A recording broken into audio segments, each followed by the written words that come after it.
The following episode of Dad vs. Daughter was made possible by a contribution from the op. Hello and welcome to another episode of Dad vs. Daughter. I'm Tim the Dad. I'm Megan the daughter. Megan, what are we reviewing today? We are reviewing Harry Potter Hogwarts Battle, the Charms and Potions expansion. This is from the op. Yeah, this is the second expansion to Hogwarts Battle. This adds actually a lot of stuff to it. Yes. We're not actually going to show you any of our playthroughs. We've gone through the entire set, but what we're going to do is we're going to kind of explain what you get in the box, and then we're going to tell you about the games we had and what we think of this expansion. So, because you get Ginny. You do it's get very Ginny. Exciting. Yes. Yeah, you don't have a little Ron for me because I was Ron. No. But also, this has tons of spoilers. So Very spoilery. If you do not want to know anything about this, then you could probably find something else to watch. Yeah. But we're going to spoil the whole thing, so check it out.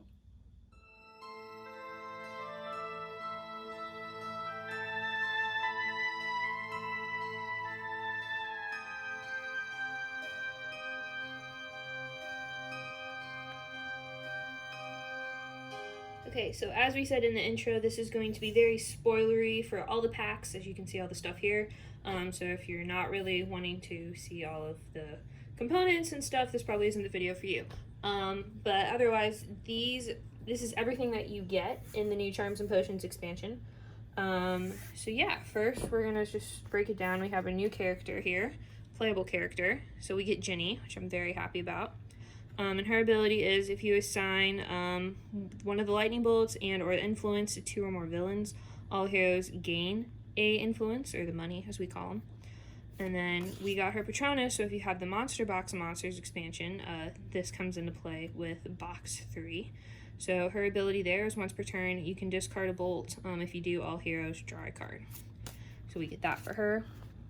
And then her starting deck is a Nimbus 2000, Arnold, her Pygmy Puff, the Bat Bogey Hex, and then a bunch of Aloha Moros to fill it out. Is that orange-looking thing in the movie at all? The pink? Yeah, the Pygmy Puff. I don't remember it. You can get pink and purple ones at Diagon Alley at the joke shop. One of the other really cool parts of this expansion is the charms parts, because this is charms and potions. You get a whole stack, I think there's 10 of these, that you are going to place on top of your board, and it actually fits really nice there. Yeah, then you put your cards up there. But what these are going to do is they usually offer a one-off on your turn, depending on where your health is. So you can see 10 through 8, you're going to be able to do this, which is usually kind of the weakest. And then when you're kind of middle of the road, 7 through 4, you get something that's a little bit better. And if you're way down here about ready to be stunned, and you're between 3 and 1, a lot of times you can do like these two things together. This is the one that I used the majority of the time, this protein, and I found that to actually be very helpful because I was able to discard a card, and then I was able to choose any villain effect and ignore it. So I did that to Voldemort a lot. I also used it on Bellatrix quite a bit, or whoever was coming up and had the worst part, because I could get rid of an Aloha Mora, and because I seemed like I was generating some good money there. But I thought that one was very good. Permanent sticking, I liked this one. I did like this one a lot. So at the end of your turn, you can save all of your influence. If you're 10, 9, and 8, 7 through 4, you can save all of your lightning bolts and your money. And then at the end of your turn for 3, 2, 1, if you have any unassigned lightning bolts or influence, you can give them to another hero. So sometimes I had leftovers, I would just give them to you, kind of help us back and forth. Yeah, especially with the bolts, because to trigger Ron's ability, I needed to assign 3. The next thing is, though, if you are stunned on your turn, do not discard your save tokens, where normally you would have to do that. Yeah, and is that the only one that was the only one that had that bottom text? Yeah, it is. So I really liked having that one. So you did that one. The very first game we played, in fact, I think the first couple, I used healing because it says once on your turn, you play an ally, anyone here gains 2. Once on your turn, if you play an ally, you and your neighbors gain 2. And once on your turn, if you play an ally, all heroes gain 2. So I did that one quite a bit. Did you do any other ones? I did another one. Do you remember which one it was? Undetectable extension. I did once. I did try that one. So you can reveal the top card of your deck, and if it's a starting card, you gain 2. And if it's a value of 1 or more, you can draw that card. Or if it has a value of 1 or more, you can roll the Ravenclaw die. So that one kind of let me draw some extra cards or gain influence. And then I also did the Cheering Charm. I did that one for the last couple games we played. So if you played 3 spells, you gain 2 influence. If you played at least 3 spells, you could draw a card. And then 3 spells, roll a Gryffindor die. Yeah. So I kind of used that one. I did Summoning. Yeah. And I did not care for it as much. I thought I would, and maybe I just didn't do it so well. If you played at least 1 item this turn, you're going to gain a bolt for each ally you had in play.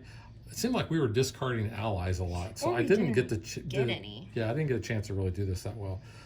If you played at least 1 item this turn, gain a money for each ally you played.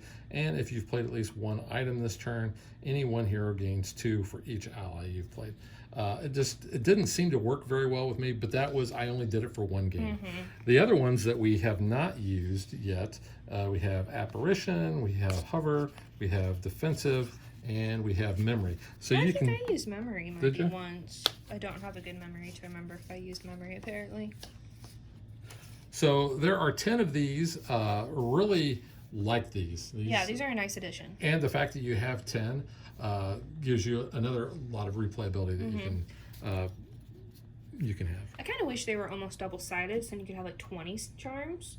Kind of gives you some more, but 10 is a pretty good amount, especially when if you're playing a 4-player game, you can probably get some really good ones to get some combos going. Yeah. So what we're going to do is we're going to go through each of the packs. This one calls them packs. The monster box calls them boxes. Boxes, and in the base it's years. So yeah, so that's how you can kind of differentiate them if you combine everything together like we start to do. All right, so for pack 1, you can see we have new dark art cards, new villains, we have encounter cards, and we also have a huge stack of Hogwarts cards. So let's go ahead and show off the dark arts cards here. We got a nice picture of Ron there with the Howler. And then we have a couple of Weasley is our king. You can see those. Active hero and their neighbors discard a card, and you're going to add to the location. So yeah, so this expansion deals a lot with the neighbors. So with us playing a 2-player, it was pretty much just both of us, but it does say, your left or your right neighbor. You can kind of figure that out when you go through the rules. Yeah, and then we also have 2 caught at a DA meeting. Active hero and their neighbors each reveal the top card of the deck. Heroes that reveal an ally discard it, and you lose 2 health. I never like showing cards off and then having to lose it and lose health. So we got 2 new villains for this one. So we have Pansy Parkinson and Cornelius Fudge, and they have to be bought off with influence. You don't attack them with the lightning bolts. That's very thematic with Fudge. It is, yeah, because you're buying off your politicians. So, but I don't really consider him to be a villain. He's an idiot. Well, yeah. I said he's a politician, so therefore he's a villain. But yeah, so we get them, and they are going to go into your giant villain deck. But the cool thing is about this one, I'm going to jump ahead just a little here, is you have these encounter cards, which came in also with the monster box of monsters. But these tell you which villains you need to have in your villain deck, and that kind of goes along with the theming of each of the packs and kind of the storyline along with these encounter cards. So for sneaking in the halls, you add Draco, Crabbe and Goyle, Marcus Flintwood, and Pansy, who you get here. So if the active hero has 3 or more items in their hand, add a dark mark to the location. And then if you play 4 items in one turn, you complete it.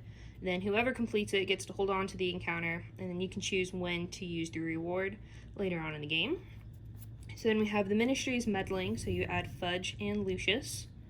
And then Detention with Dolores, you throw in Umbridge. And then I think it said you add like 3 other randomly selected villains to round out your deck.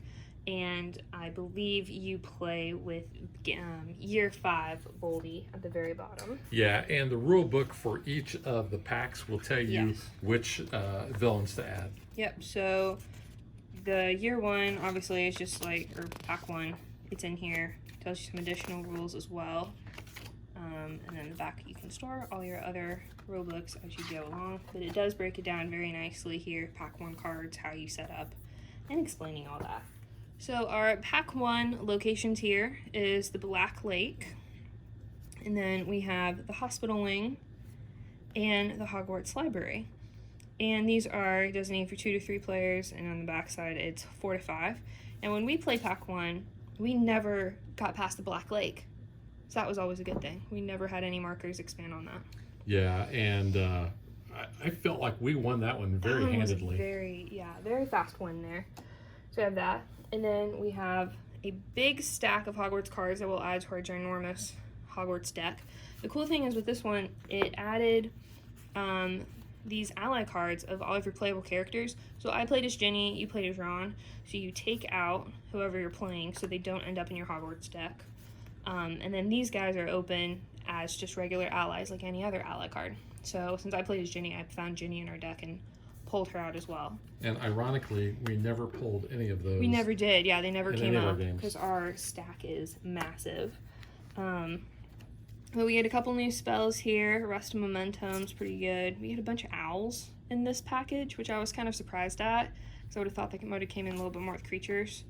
But this one has barn owls, self-correcting ink items, Padma and Pavarti Patel. Those were nice, especially with Ron. That was really nice, yeah. Another owl. Dean Thomas, who I ended up getting, which I thought was ironic because that was Ginny's boyfriend for like a hot second. Get Errol, the Bloody Birds of Menace. And Lavender Brown, which you ended up getting. My 1/1. As Ron, which was funny. Screech Owl and Auto Answer Quill. So, a whole bunch of those to add in to our deck. And that is Pack 1. All right, so let's move on to Pack 2. Pack 2 was actually kind of, it was like Christmas because the rules will tell you to actually look under the insert. Yeah, so that was kind of cool because we get this potions board and it does tell you, look under the game tray in the box to find the potions board. So, yes, here was our box insert and we had to lift it up and it was nestled right in there. And this was actually a really cool addition to the game. I really liked this. Yeah, this is where the potions part comes into the expansion. Yeah, so we have a potions shelf which is double-sided. So you just put that right there and then you'll put all these little punch out ingredients. You'll line them here and then you'll just drop them down. And these have different abilities on how you can get them. So on side A here for Pack 2, if a hero is stunned, you get to choose 2 of those. Heal another hero, assign 3 or more lightning bolts, acquire 5 or more influence, and play 3 spells. Now we only played with side A. We never did play with any of the side Bs. Side B is acquire a card of 4 or more influence, play 2 items, discard a card. Any one hero gains 3 or more health, and resolve 2 or more dark art events. So that's kind of more like for the experienced player, side B it said, but they recommended starting with side A, so we just stuck with side A. Well, it gives you more variability too. So we have a spot up here for our potions cards. We'll have 2 face up down here, and then we have a discard pile here for all of our ingredients. They remain face up on the bottom here until there are no more ingredients to drop down onto like the buy row, so that way you kind of have an idea of what's already been taken, and then once you don't have any more, you turn them all upside down and you put them back there. And it has arrows, so you know that when you're refilling, they go down, and you've got your area down here where you're going to be placing those. Yeah, so here are our potions for Pack 2. We have the Mandrake Restorative Draw, which was really good. We really like this one. So you choose one, so any 2 heroes gain 2 health, or banish this card and all heroes draw a card. There's a lot of banishing in this one. Yeah, the potions, you either can put it in your deck and you can have that as an ability, or you can banish it and it gives you that ability, but then it's out of the game. Yeah. So that's kind of nice too. So when you acquire the potion, so let's say I brewed this, I had the, let's see, what do they call these? The Mandrake Leaf and the Lacewing Fly ingredients. So if I had those and I got it at the end of my turn, I could either choose to banish it right then and there, use that ability, or I can put it into my deck, cycle it through, and then I can decide then, do I want that top ability or do I want to banish it and basically drink the potion and be done with it. And you could also banish it when you had it in your hand instead of playing it for the top part there, that you could have done that. Yeah. So we get a couple of those. We have Amortensia, which is the love potion. So any one hero gains 2 health, or banish a card, then any 2 heroes gain 2 money and 2 health, 2 influence. I think it's funny because we have Romelda Vane, or did I say her name right? We use Lavender came in this pack. Romelda came in later. I know, but so I mean, it is. It's she thematic. is in this, so in one of your I think of that scene Where Ron goes, I'm in love with her. Do you actually know her? No, Yeah, would you introduce me? us? Yeah. So we have the Pepper Up Potion, gainable or banish it to roll any house die. Aging Potion, you gain an influence or banish, and then any 2 heroes gain a lightning bolt. And the Calming Draught, all heroes gain an influence and health or banish this to remove 1 from the location. That one got banished quite a lot. Yeah, because one of the encounters actually wants you to banish 2 potions at a time. So Yeah. We'll get to that in a bit. Yeah. So first we have our Dark Art cards.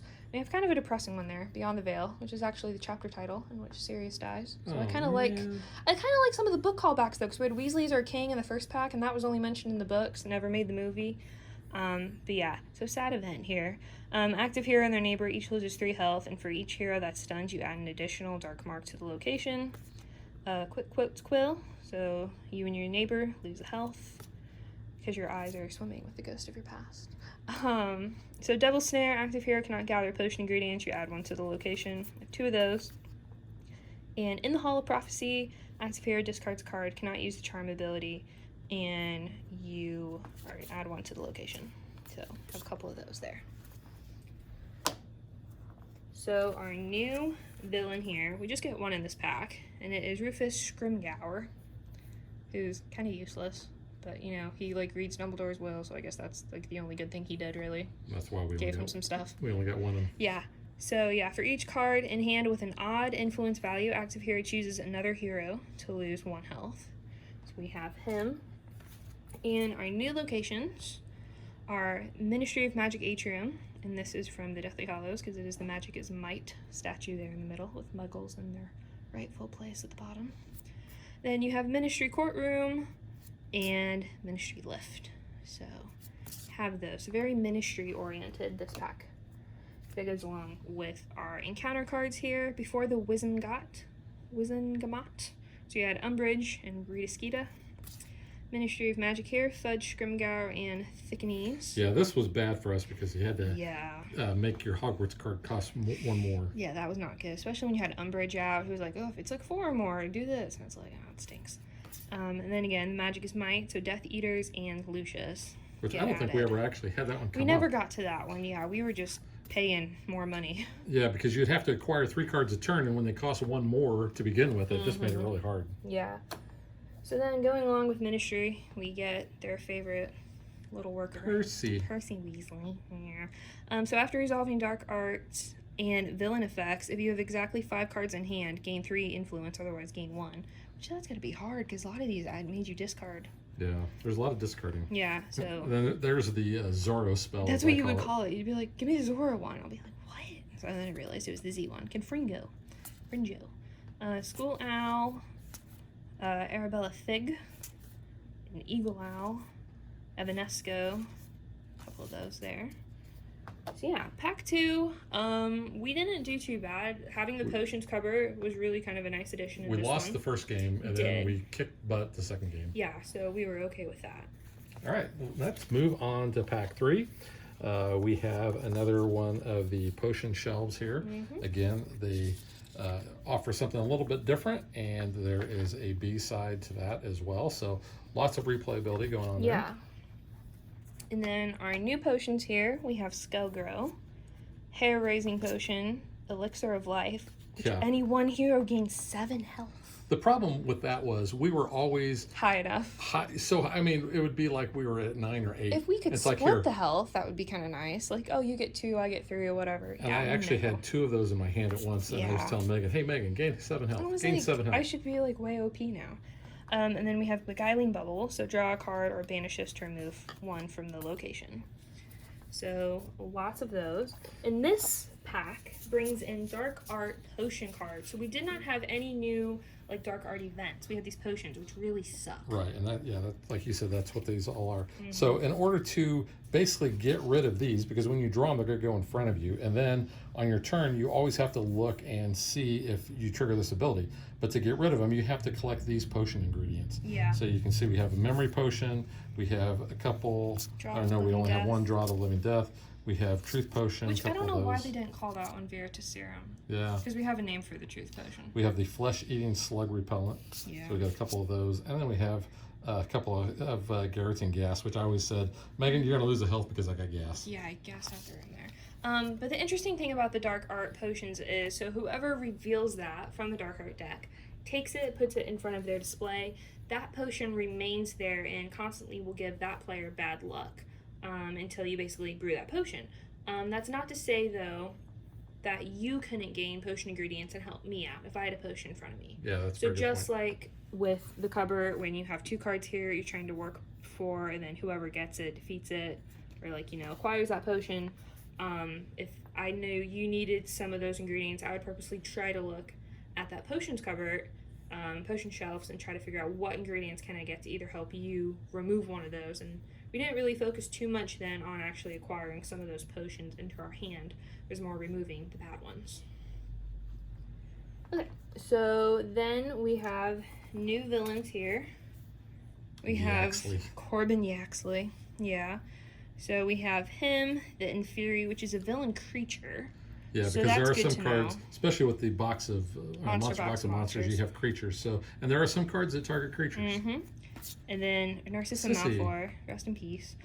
She is also worth 5 influence, so you kind of have to buy her off. You're not killing her off. Yeah, and she's kind of bad, but then at the end, she's kind of good. She's doing it for Draco. The goodness of her heart, she got roped into this. I mean, come on. And she is a member of the Peaky Blinders. She is, yeah. So she's pretty cool. Aunt Polly there. So our new locations here are Malfoy Manor, the Cave, and atop the tower. This one is very Malfoy family oriented, and that goes along with our encounter. So family disgrace. So we have Lucius, Draco, and Narcissa. And then view Slughorn's memory. So we add Tom Riddle. So that one, we actually had to kind of go back and look. We're like, how do we deal with this? So you had to remember, you have to get characters or the allies that allow you to roll house die. And then once you roll that die face, you kind of mark it until you get all those. I don't think we actually got past that one. We didn't, no. Because if there are 2 or more face-up Dark Arts potions, you add one to the location. We kind of got hammered a little bit there. But we also were working on those potions pretty well. Yeah, because we never got to Dumbledore's request. So Inferi, Bellatrix, and Yaxley get added in with that one. Yeah, and when we played Pack 3, if I recall correctly, the first game we got hammered. Oh, we had the worst cards come up. But then the second time we played it, we actually breezed through it. Never got past the first location. So. Again, and that's kind of what I like about this. It's so random with how the villains come up, what dark arts come up, and what can you acquire from the Hogwarts cards, because you can get really screwed over and not be able to do a lot. Speaking of which. Yeah, so our Hogwarts cards for Pack 3, we have Cauldron, Potions Kit, Great Horned Owl, a couple of the Cauldron potion kits. The Shrunken Head. I never got that card, and I really wish I would have. I think he came up, but then we never could acquire him because he always costed more or something. Yeah, so we like him. Flagrante, a couple of those spells. Dinswagio, probably butchering that one. So we have Ramaldavane. Yeah. And Mundungus Fletcher. Yeah, Mundungus. Yeah. So yeah, Pack 3 gave us a little bit of trouble, but we ended up doing okay after playing it twice. And then we hit Pack 4. Yeah. So again, we have another potion shelf here. Mm-hmm. We have both an A and a B side, so you can see what that looks like. And then we only have one new potion, but we have 3 copies of that. We have the Murtlap Essence. Yeah. So you can see any one hero gains 2 health, or you banish this card and then all heroes gain 2. We have 3 copies of that. So kind of nice if you need to gain some health. Then we have some more ongoing Dark Arts potions here. Yeah. So we have the Sleeping Drought. We have the Confusing Concoction. Which actually confused us when we looked at it the first time. We have the Forgetfulness Potion, which is bad because you have to reveal an additional Dark Arts card, a couple of those. And then we have the Babbling Beverage. So if there's another Dark Arts potion face up, you can only play 3 spells. So yeah, that was kind of a pain. I think I've had all of these. Yeah, I think you did end up with most of those. So our new villains here, we get another creature. So we get Nagini. Nagini. So I do have to say, don't care for that art. It doesn't look very It looks good. It looks very fake. Yeah, it's not the best. Not even CGI. No, yeah, it's like video game. Like, it's better than the Chamber of Secrets PS game that we had. That graphics was pretty bad.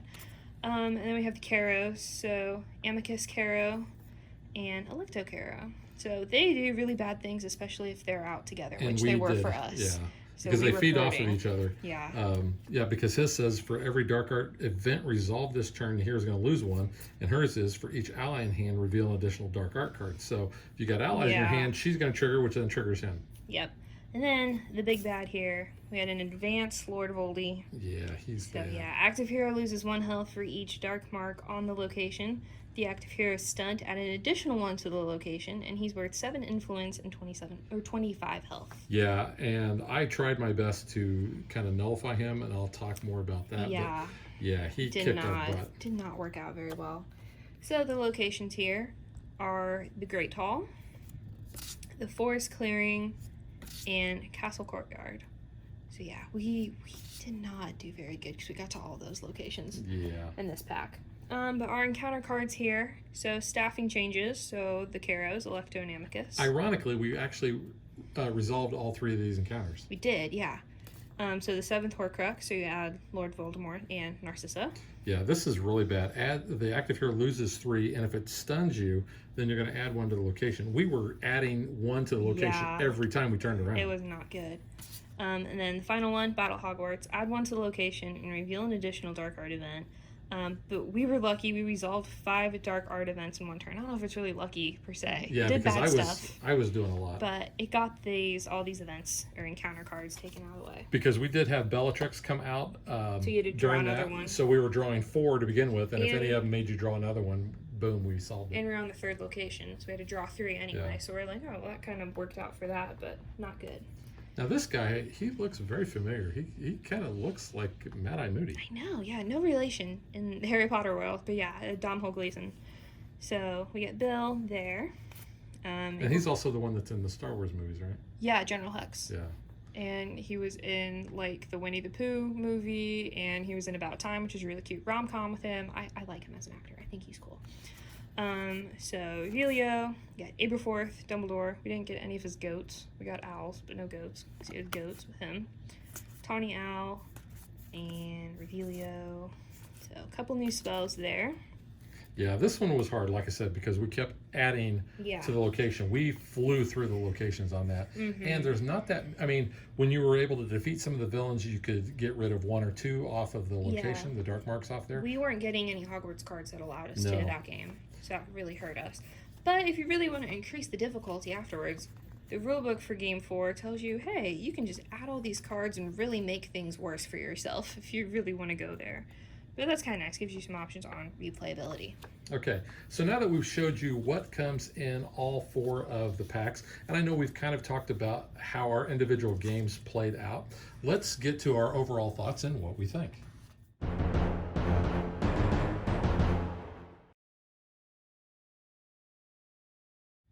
Megan, since you are the resident Potterhead, Yeah.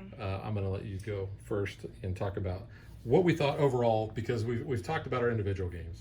I really, really, really like this expansion. I've been waiting for this one for quite some time. Now that we finally got our hands on it, I was super excited to play it, and this just made me love the game so much more. Obviously, as we went through, playing the base game and got to every year, I found more reasons to like this game. We haven't totally played with the full version of Monster Box of Monsters. We've only played with Box 1. But actually getting to sit down, play all these packs, it made the game so much more fun. I thought all of the encounters really made each pack really thematic. It was very tied to like a movie event or something, so I kind of liked that, or had general theme like with Ministry. I really like the addition of the charms. It gives you kind of like another bonus ability along with your character ability and even your proficiencies. So you have a lot of good things happening. And the potions cupboard was really cool. I think that was a really nice thing to add. Gives you some different cards where you don't need to always worry about having influence to buy Hogwarts cards. You just have to have triggered off certain things in the game in order to acquire some of those. And I like that you have 2 different abilities on how you can use them if you want to save them. So that helps. Yeah, I really like this expansion. Like you said, we've only played Monster Box of Monsters. We only played through Box 1. Box 1. If it had box 5, do you think that would be a Phantom expansion? Box 5. Box Ooh, 5. I don't know. Yeah. Different fandom. Let's see how many people out there catch that reference. Yeah. But no, I really liked this. I didn't know how I was when we first got it out. I'm like, oh yeah, that actually works really good because the potions, they're their own special thing. So when cards make you discard an ally or an item or a spell, you don't have to worry about those being affected if you have them in your hand, unless that's all you're gonna having, and you have to discard a card. The dark arts potions though kind of suck. Yeah, those do suck. I really like these, and like I said, there's plenty of these, so you really have a lot of variability. Plus, I mean, our deck of Hogwarts cards, I am not kidding, is like this when we got to the last game. So yeah, so this is our normal stack with box 1 and all of the years. So pretty good height there, and then you add all of these to it. You have a very big stack of cards, which we did not get through a lot, but we did have some that we were constantly banishing them and getting rid of them, so we kind of went through our deck a little bit more. Yeah, because there's I think is it an encounter card? One of the encounters. Yeah, basically you look for the highest cost cards in the I don't know what they call it. I call it the offering, basically. Yeah. So let's say you had 3 cards that cost 6. You would take all 3 of those cards, you would banish them, and then the active player is going to lose a health for each one of those cards. So you're cycling through there. We probably cycled through quite a bit and you were always on the receiving end, it seemed like. Yeah, because we would always have like a lot of 4s, or we had like a lot of 3s come up. Again, it was kind of like what was the luck of the draw with those. But this is kind of a blessing and a curse with it being that thick, because you're not going to get to some cards. You may not get to a lot of cards that you need that particular game. And I think that's one of the things that we found was one game we would just get destroyed, and then the next game we would breeze through it because we did get all the cards that we needed. And the key really was we were not getting off of the first locations when we won, and obviously when we lost we were all the way on the third one. But again, that also plays into the villain cards, how they come up, how the dark cards trigger and everything. It's a chain of events. And which villains you end up adding, because it's going to give you, hey, add, these 5 or whatever. And then you're going to pick, all these other ones randomly. So we'd shuffle them up and then we'd pull those out. So we never knew what villains we would be facing. I always knew Barty Crouch Jr. would likely be in the deck because I always kind of shoved him in there. Yeah, just because David Tennant. It's David Tennant, yes. But no, I really like this. I can't really compare this to the Monster Box of Monsters because we've only played through box 1. But I told Megan, I said, one of the things we did is we made a choice not to do playthroughs for every one of these packs on camera. Like we did with the years. Yeah, because the games really are pretty much the same with the exception of a couple of the new things. And I think we've told you how those work, well enough that I think you can kind of figure that out on your own. But now I actually have this energy. I want to go back and I want to finish the Monster Box of Monsters. Yeah. And I also want to go back and replay Game 7 or Game 6 and Game 7 because we struggled, and while we played the game that we filmed, I kept forgetting to add one to the location every time we got stunned. Yeah. So I kind of feel like I may have cheated a little bit, and I want to right that wrong. Yeah. But with that in mind, and the reason why that came up is because a buddy of mine is struggling on Game 6, and we were talking, and that's when I went back and I was looking at some of the comments, and I'm like, okay, so when we played through this, that was first and foremost in my mind. So every time we got stunned, I was immediately boom putting one on the location. So this game is so good. It's really good. I mean, it's my favorite deck builder, but not entirely a true deck builder. I don't know. Well, it's Harry Potter. We both love Harry Potter. And this is the best time to play it. It's September 1st today as this video is being published. So it's the day you go back to Hogwarts. Hogwarts is it's home. It's home for me. It's my home away from home if I go to Universal, and not to Disney.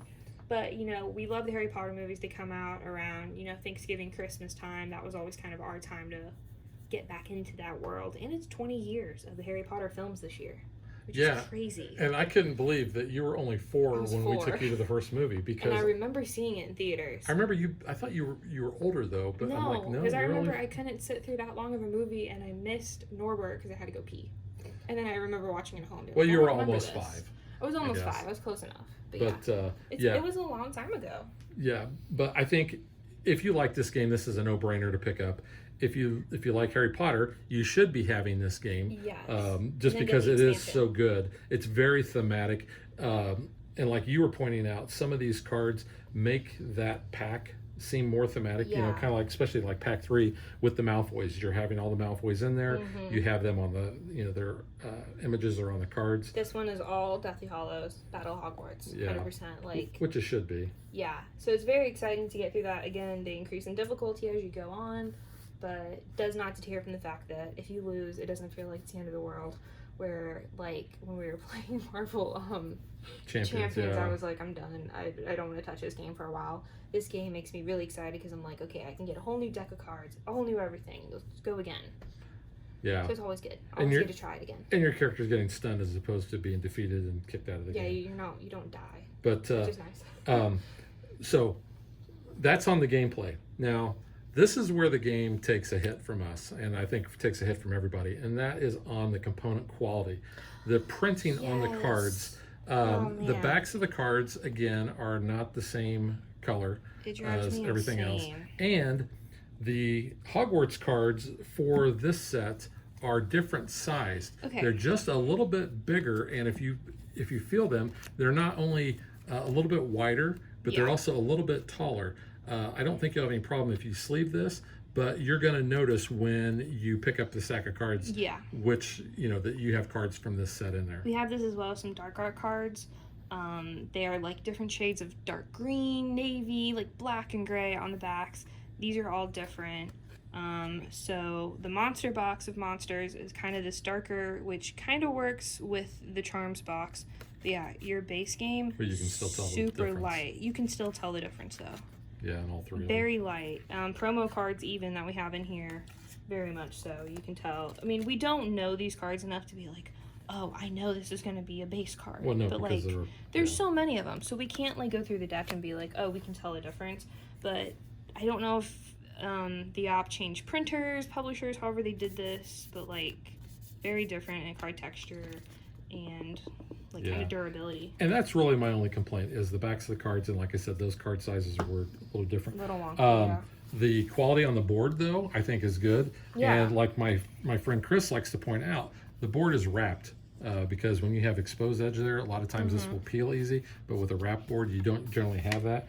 And I mean, it's very Yeah. thick cardboard. This is very thick, very sturdy. This is maybe my only complaint. I might have wished these weren't bendable. Folded? Yeah. Yeah. Because this part on the back is gonna get, as more times as you bend it and fold it, that's gonna get harder to probably read. It might tear a little. I know they made it foldable so it fits in the packs, but I maybe would have liked these to just been like at the bottom of the box. Yeah. So that way that isn't a thing. A very minor complaint though, but I kind of wish, if you're using side B, especially more often, you're going to want to be able to read those and not be like, oh, what does that say? And there's a tear in the middle. So yeah. I guess another minor complaint is the kind of like the Monster Book of Monsters, you have a little rule sheet that comes in each of the boxes. And because those rule sheets are so small, they don't include a lot of information. Yeah. And there were times that we were trying to figure out how some things played. And we ended up having to go out on like BGG Yeah. or look at like But Reddit, they some things vary. like that. They vary in size. I mean, especially per game. So here's pack 2, which is like a Because it giant introduced trifold. the potion cover. And pack 3 is like a little simple one. It introduces the new potion cards, but very small rulebook. Yeah.